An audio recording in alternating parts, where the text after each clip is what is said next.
आज का युवा मॉडर्न हो रहा है और डिजिटल हो रहा है। ऐसे हाईटेक युवा के पास नॉलेज भी है और स्किल भी है, तो ऐसी चीज़ों के लिए आपको करियर अपॉर्चुनिटीज़ नहीं मिल पाती हैं, तो युवा निराश हो जाता है और साइबर क्राइम जैसे अपराध कर देता है। तो ऐसी चीज़ें नहीं करना चाहिए। आप अपने गोल और एम एक सेट कर लीजिए, उसी के अकॉर्डिंग आप प्लान करिए। एक ना दिन आप अपने गोल को ज़रूर अचीव करेंगे। पहले तो मैं आपके चैनल का धन्यवाद करूंगी कि आपने एक बहुत अच्छा सा सब्जेक्ट उठाया है जी। और आपने कभी जाना है कि हम डिजिटल हो रहे हैं, सारी चीज़ें हो रहे हैं, हम हर चीज़ एक फिंगर के टिप्स पे हमारी सारी दुनिया सिमट गई है। चाहे वो पेरेंट्स हो या बच्चे हो या कोई भी हो, हम कहीं ना कहीं हम इतने ज़्यादा गैजेट्स के ऊपर डिपेंडेंट हो गए हैं कि हमारे सोचने समझने की शक्ति जो कहते हैं ना, हमारी थिंकिंग लेवल जो है वो बिल्कुल सीमित हो गई है। आप याद कीजिए कि पहले जब हमारे पास कुछ मैथ के सम्स आते थे या कुछ भी आते थे तो उन डिजिट्स को हम काउंट करते थे। आज अगर हम कहीं कोई परचेजिंग करते हैं, चाहे वो 20 रुपये हो और प्लस 13 हो या 22 हो, हम सीधे मोबाइल पे टोटल करके हम पेमेंट कर देते हैं। बट पहले हम फिंगर्स टिप्स पे जाते थे या हम अपने ब्रेन का इस्तेमाल करते थे। अब आजकल क्या हो गया है कि डिजिटल्स को हम यूज़ करते करते कहीं ना कहीं हम पूरी तरीके से मशीनी दुनिया के असर में जा रहे हैं और हम इस बदलाव को नकार नहीं सकते हैं कि कुछ मायनों में ये बहुत अच्छा है कि दूर के लोग हम करीब हो गए हैं और हम चाहते हैं कि हमारा बच्चा सोसाइटी में बेस्ट बने। बेस्ट बनने के चक्कर में जो भी चीज़ें वो डिमांड करता है हम उसे देते जाते हैं, चाहे वो टेक्निकली उसे लैपटॉप की ज़रूरत हो, इंजीनियरिंग में एडमिशन लिया या एमबीए में, आज मम्मा ये फ़ोन नहीं हमें कर रहा है, मुझे स्मार्टफोन चाहिए, स्मार्टफोन्स की ये चीज़ें हमारे पास डिमांड्स आते हैं और हम उनको फुलफ़िल करते हैं और कहीं ना कहीं हम बच्चों से दूर हो जाते हैं। वी आर सो रिलैक्स्ड, हम रिलैक्स्ड होते हैं कि हमारा बच्चा पढ़ रहा है, रिज़ल्ट अच्छा कर रहा है, हम सिर्फ उस चीज़ों को देखते हैं, लेकिन उसके साथ साथ उसके दिमाग में क्या चीज़ें घूमती हैं वो नहीं जानते हैं। This is the adolescence age जो हमारी शुरू होती है। इस उम्र में क्या होता है कि हमारे अंदर एक क्यूरियोसिटी होती है।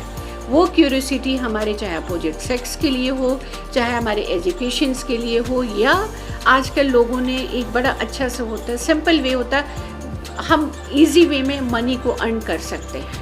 आप क्या सोचते हैं कि ये जन्मजात अभी अपराधी होते हैं? नहीं, ये किसी न किसी चीज़ों में। अब मान लीजिए कि आप एक बहुत अच्छे गुड बॉय हैं अपने घर के, आपने सारी चीज़ें पूरी कर दी हैं, आप रिज़ल्ट अच्छा कर रहे हैं, सब कुछ कर रहे हैं, आपने डिमांड किया है, सडनली आपको लग रहा है कि आपकी डिमांड अनवांटेड हो रही है, आप ज़रूरत से ज़्यादा आपके पेरेंट्स उसको फुलफ़िल नहीं कर पाते हैं और यहीं से हम ट्रैक होते हैं दूसरी तरफ। हम कहते हैं क्या फ़र्क पड़े, एक बार तो हम करके देख लें। अगर ये पैसे मुझे मिल जा रहे हैं, मान लीजिए हमने कोई ऐप बनाया, उस ऐप के थ्रू हमने लोगों को इनवाइट किया और लोगों ने रजिस्ट्रेशन के नाम पे मान लीजिए सिंपल से 100 मनी भी दिए, अगर 10 लोगों ने भी दिए तो आप सोचिए हमारे पास 1000 आए, तो यही यहाँ से हमें टेस्ट मिलने लगता है और इस तरीके से हम बड़े बड़े क्राइम की ओर मुड़ने लगते हैं। हम टाइम बीइंग के लिए सोचते हैं कि जब तक हमारी नौकरी नहीं है, कुछ नहीं हम कर रहे हैं, लेकिन सबसे सदमा ये लगता है कि अच्छे भले घर के बच्चे, हम ग्रुप में रहते हैं और हमारी जो अपब्रिंगिंग होती है, बड़ा हम पेरेंट्स हैं, हम तो सोचते हैं वी आर सो लकी कि my child is going to the make a, कहते हैं ना कि पोजिशन इन सोसाइटी। और इसमें क्या होता है, एक डिफरेंसेस आता है। मैंने अभी आपको गैजेट्स की बात की, आप समझते हैं गैजेट्स क्या होता है? आप पहले ब्रेन को इस्तेमाल करते थे, आजकल एक काले नाग की तरह ये सारी चीज़ें हमारे ब्रेन के ऊपर बैठ गया है। मैं बहुत सीधे सादे शब्दों में समझाने की कोशिश कर रही हूँ, टेक्निकल शब्दों का मैं कम इस्तेमाल करूँगी ताकि लोग ज़्यादा से ज़्यादा आपसे हमसे जुड़ सकें और इस चीज़ को समझ सकें। मैंने अभी काले नाग की, कोबरा की बात की, क्यों कहा कि ब्रेन पे वो बैठ गया है। जिस तरीके से वो अपने चीज़ों को रक्षा करता है ना, कहते हैं ना पहले कि वो अगर कहीं खजाने पे बैठ गया तो आप नहीं पहुंच पाते, वैसे ही हमारे ब्रेन को उसने अपने आगोश में ले लिया है। हमारे सही गलत के सोचने की थिंकिंग को उसने बिल्कुल ख़त्म कर दिया है। गूगल अंकल ने जो हमें दिया, हमने उस मैसेज को रिसीव किया, हमने अपनी तरफ से कोई लॉजिकली सोचा ही नहीं। कुछ हमें सोचने के लिए नहीं। और दूसरी चीज़ है, हम पर्सनैलिटी की बात करते हैं। अभी आपने कहा कि क्यों क्राइम करते हैं, क्राइम करने के रीज़न होते, आपके अंदर भी प्लस पॉइंट है, माइनस है, मेरे अंदर भी माइनस है, प्लस है। यहाँ पे अगर हम बात करेंगे हम एस्पेक्ट ऑफ द माइंड की, we discuss about the one aspect of the mind, there is a going to the promote our ego and super ego. क्या होता है कि some time super ego is going to the promote, जिस समय हम role model बनने की कोशिश करते हैं, हम दुनिया को दिखाते हैं हम ये हैं वो हैं, लेकिन जब हमें उसका रिटर्न नहीं मिलता है तो उस वक्त हमारे अंदर का ईड जो कि प्रोमिनेंट होता है, मैं एक शब्दों में बता दूं कि id is a base on the principles of pleasure, super ego is the base on the principles of morality, जो अच्छाइयों को बढ़ावा देता है। अब इन दोनों के बीच में हमारा ईगो बैलेंसिंग करता है। ईगो जो बैलेंसिंग करता है तो सम टाइम वी फील कि it is a wrong, some time we'll feel कि नो, हमें भी हक है जीने का। और यहीं पे युवा पीढ़ी जो भ्रमित हो रही है, जो सारी चीज़ों में, क्योंकि हम दिखाते हैं, हम उन लोगों की लाइफ स्टाइल को दिखाते कि अरे इन्होंने ऐसे किया है, आज लाइफ में बहुत जल्दी इन्होंने पैसा ग्रो किया। शॉर्ट इसमें वे में हम दिखाते हैं, जस्ट सपोज इट, मैं नाम हमारे फिल्म एक्ट्रेस को ले लीजिए, मैं किसी खास का नाम नहीं लूँगी। उन्होंने क्या किया भाई, उन्होंने स्ट्रगल किया, आज वो टॉप ऑफ द बॉलीवुड बने हुए हैं। हम ऐसे लोगों की एग्जाम्पल देते हैं, लेकिन we forget the given the example as a Dhirubhai Ambani. हम मुकेश अंबानी के देखते हैं कि उनके पास क्या है, उनके बच्चे आज किस तरीके से करते हैं। नीता अंबानी की घड़ी को देखते हैं, लेकिन हम भूल गए कि उनके एंसेस्टर्स ने क्या फाइट किया है। वो डेक पे उठाते, तो बच्चे आजकल बिल्कुल प्लेन नहीं, बल्कि वो सीधी सादी ज़िंदगी में एक वेरिएशन चाहते, एक कहते हैं ना कि चलो यार एक टेस्ट कर लेते हैं। कोई भी बच्चा या कोई भी इंसान जन्मजात अपराधी नहीं होता है, परिस्थितियों के मुताबिक वो उसकी ओर मुड़ता है।